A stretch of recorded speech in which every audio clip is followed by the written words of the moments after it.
Hello, friends. Trisha Goyer, and I'm always so happy to have a friend on here when we just talk about the real stuff of life. And my friend Brenda Yoder is here today. We're going to be talking about her book, Uncomplicated: Simple Secrets for a Compelling Life. So, first of all, Brenda, thank you for being here. And why don't you just start by telling us a little bit about yourself? Sure. Thank you so much for letting me be here, Trisha. I am a mom and a brand new grandma, and I am a therapist and a school counselor, and I live on a farm in Amish country, and like you, wear a lot of hats on any given day. Yeah, and I love your book. First of all, I mean, I feel like I know you, but then I feel like after reading it, I know you know you. Like, you know how to milk cows and rake the bottom of creeks and all these things. So I'm like, she's like a real farm woman. Like, this is not me with my little garden beds that I grow like three things in the backyard. So, I mean, did you always picture this life you would have? And is it really uncomplicated? I want to hear kind of the behind the scoops about that. Sure. I did not dream of this life. When I was in high school and college, I thought I was going to be a journalist in Chicago or on the East Coast. But I fell in love with this Mennonite dairy farmer from our little hometown of Shipshewana, Indiana, and knew that we weren't going to go very far from that dairy farm. And we didn't. Um, and it is so life is not uncomplicated, but Right. our responses to it have to be uncomplicated because on a farm you Mhm. don't have the chance to sit around and look up all the things or call a committee together to see what you're going to do. And that's the one thing I've learned, especially being a dairy farmer's wife, is that things have to be done and things have to be done right now. And you have to learn how to be resourceful and problem solve in creative ways Mhm. that not only is for the physical problem that's right in front of you, but I've kind of translated that over into the therapy office. And even in my job working with elementary students in a school, is that my students come to me with very complex problems, but I can only help them control what they can control, which often for a minor feels like not a whole lot.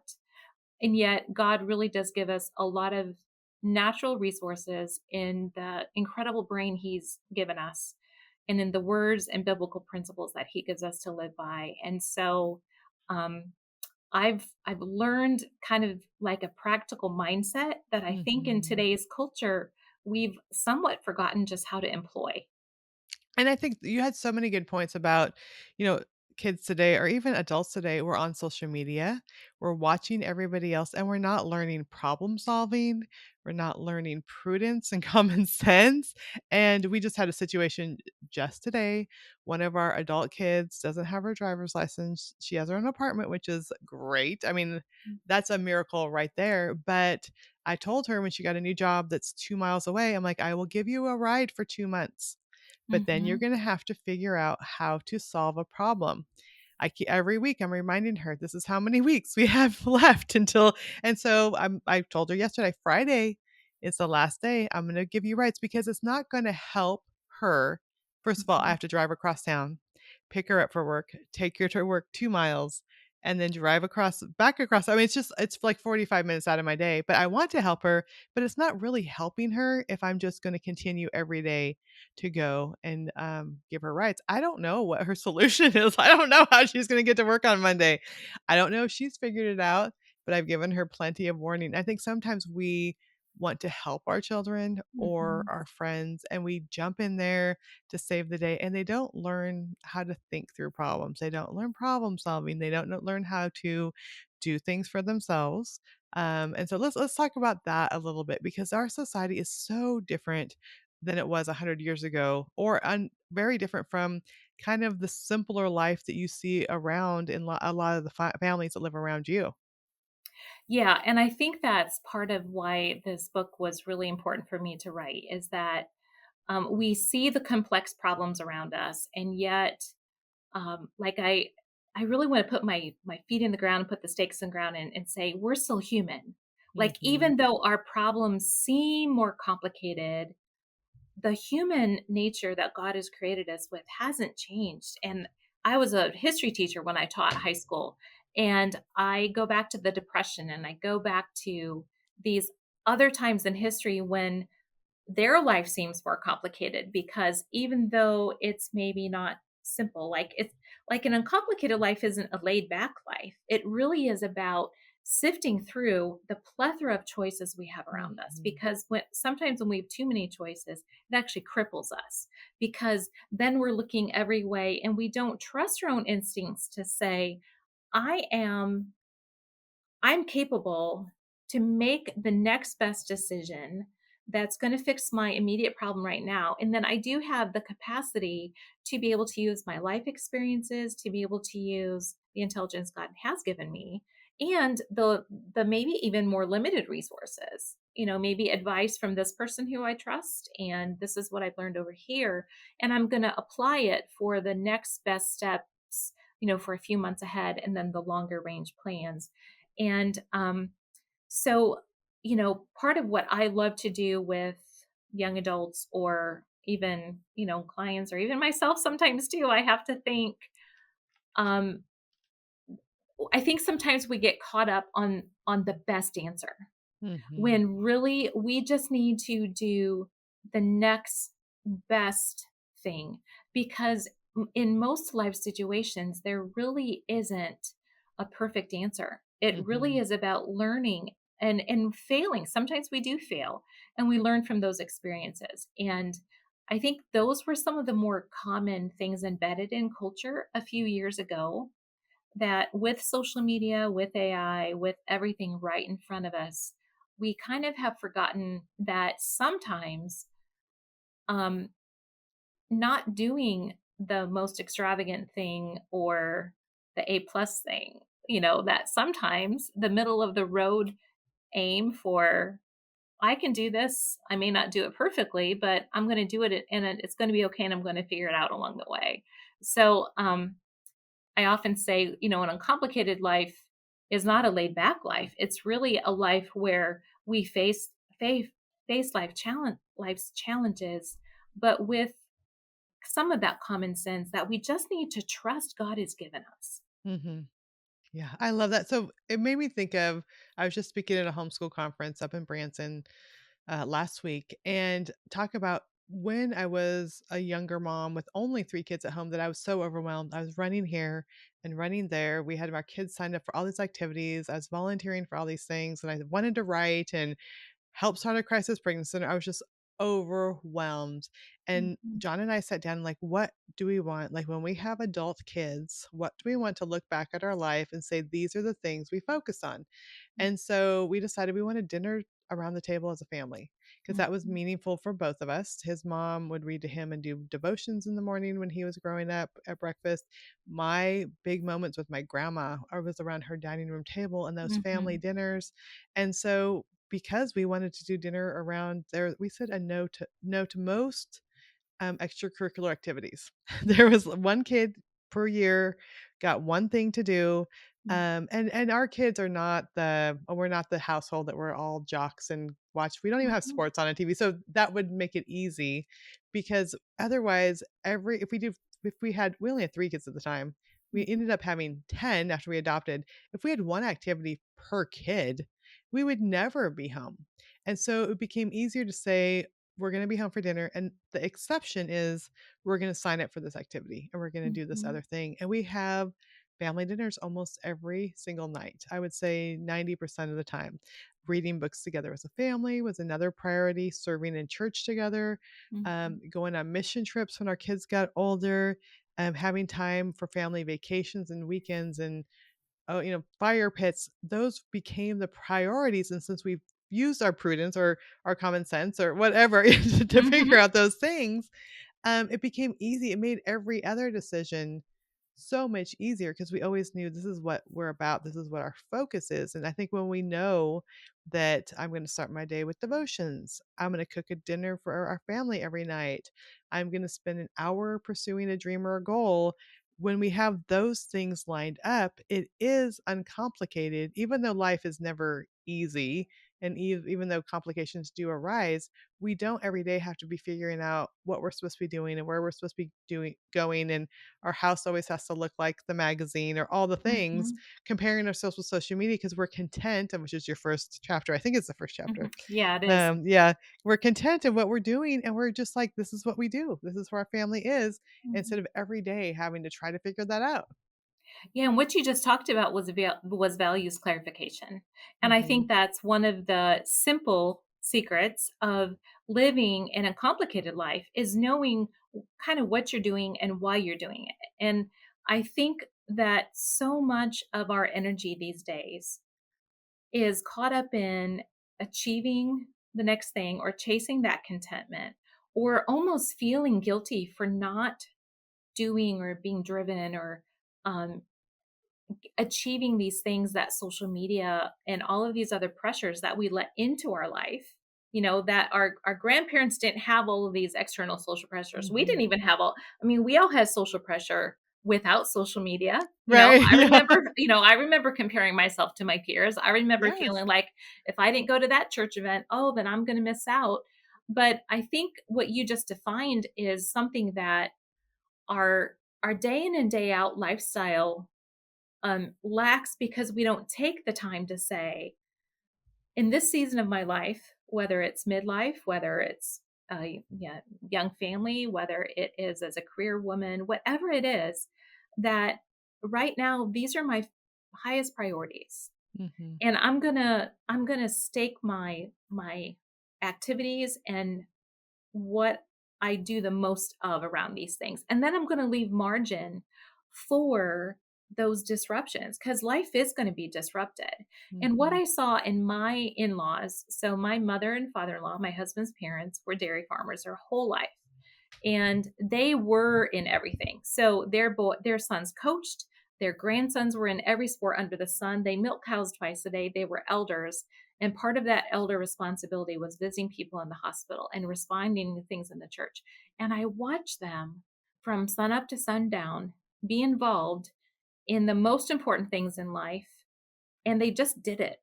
Like they didn't overthink it. They just knew what their values were. They knew that family, church, Mhm. community was important to them. And when those opportunities came their way, they just did it. And it really impacted me, I think, as a young adult and as a young married woman, to be able to look at that and say, there's something about that that is so simple that I really want to model. And Mhm. so, like when our kids were young, our kids were the opposite. They went to public schools and we limited them into two sports. So each kid could only be in two sports or two activities, which really was against the grain, because every other kid was in every sport that was Exactly, available. yeah. Yeah. And I think that's what I really want to encourage people with is that we don't have to like leave life. Like we don't have to like step aside Mhm. and say, I'm not going to participate. I'm going to buy 40 acres over here and go buy some oxen and we're going to plow our own food and we really can live a balanced life in our busy chaotic world.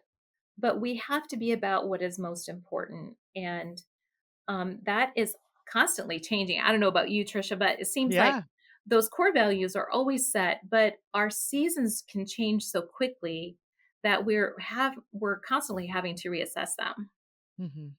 Yeah, and I love how you say, like, it really is varied with what their core values are. Because us, it's not like we're slow around here because or we're not doing anything because we limit activities for the kids because they're Right. traveling with me when I go on speaking trips.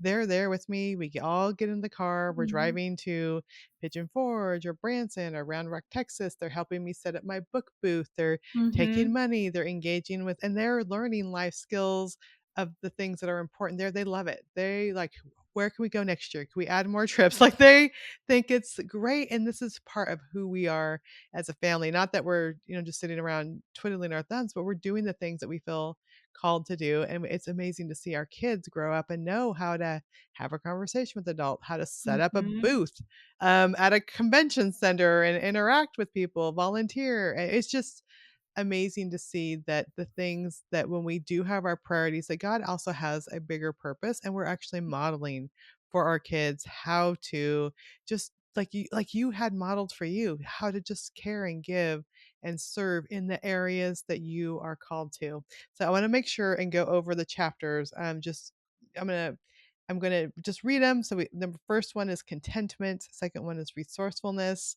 Third is prudence. Then practicality, fidelity, forbearance, and I don't even know how to say that word. Equanimity.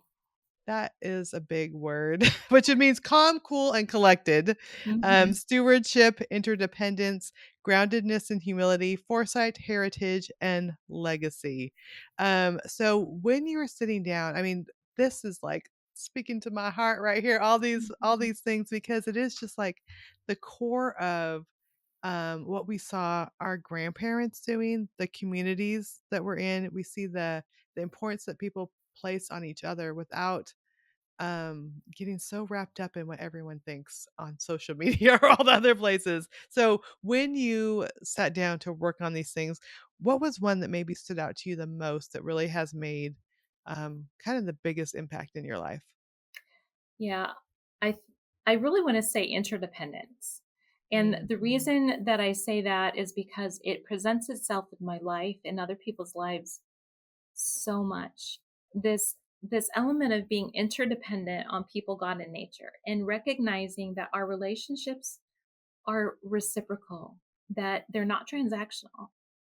And I think this element of giving, but then also being vulnerable to receive, because I think even as Christians, right, we're always so used to giving and we're used to doing those things, caring for others, but God has created us to be interdependent upon him. It's a two-way Mhm. relationship. He's created us to be interdependent upon nature and creation. And I love John Haidt's work right now, and a lot of the movement towards getting children outside, and just the Yeah. importance of how our bodies are created to be interdependent within its own environment, and and then even with other people, as a mom who's a mom of young adult kids now and adult, realizing that my role is also giving but also receiving from them. And Mhm. so I think that honestly that one probably surprises me the most for why it sticks out the most. Equanimity is probably the other one that I really try to highlight throughout this book, and the importance of that calm, even mindedness in difficult situations. But I think in today's world of one-sided transactional relationships where we're ghosting and we don't really feel a responsibility to others or to creation or to God, I think that Mhm. that is probably my number one that impacts me personally. I love that. And I think that's where all the depression and all the loneliness comes from. People are interdependent, either with each other or with nature or with God. I think our American individuality has benefited us in a lot of ways and has hurt us in a lot of ways. Because my daughter lives in Europe Mm, and or even in like Shipshawana. I mean, there's different places where people are very much more interdependent on each other. They're supporting each other, they're helping each other. They're working side by side together. They mhm, go on strolls every evening and everyone's out going on strolls, talking with each other. They have mhm. small groups with 30 couples. They go camping on weekends without a thought of it. They're not busy, filled up with all these other things. And she's like, "I don't wanna come back to the US, mom." I mean, it's just a different lifestyle, but Right. I'm sure there's parts of the country that are like that too. But it's something that I think a lot of us are missing out on. But I have to say, I'm about halfway through the book. I am enjoying it so much. I'm like nodding and agreeing and thinking with it. So I love it. So the book is Uncomplicated: Simple Secrets for a Compelling Life by Brenda Yoder. You have to get it. I'm listening to it on audio and I'm just enjoying it. It's one of those ones that I'm like, not listening too fast, like I said, I'm about halfway through because Mhm, I wanna stop and pause and ponder as I'm making dinner. mhm. "Okay, I like what she had to say about this," or "That makes sense," Or you're right, this is another reason why I am bothered by my kids that just want to be on electronics right now. Like, Mhm. okay, they need to be resourceful. No, we need to make things a little bit harder for them and not make it too easy. So I'm pondering as I'm listening. So that is a sign of a great book. But Brenda, where can we go to find more information about you and the book? Sure. You can come to my website, brendayoder.com, or you can connect with me on Instagram at Brenda Yoder Speaks. I'm on Facebook at Brenda Yoder Speaker. You can find the Life Bound to Pick a Fence podcast or the Midlife Moms podcast. And that's pretty much where I'm at, other than being at my house Yeah. or running, doing all the things, just like you, Trisha. Yeah. Yeah. I love it. Well, Brenda, we will put all those links in the show notes, but thank you so much for being here and thank you for writing such a thought-provoking book. Thank you so much for having me.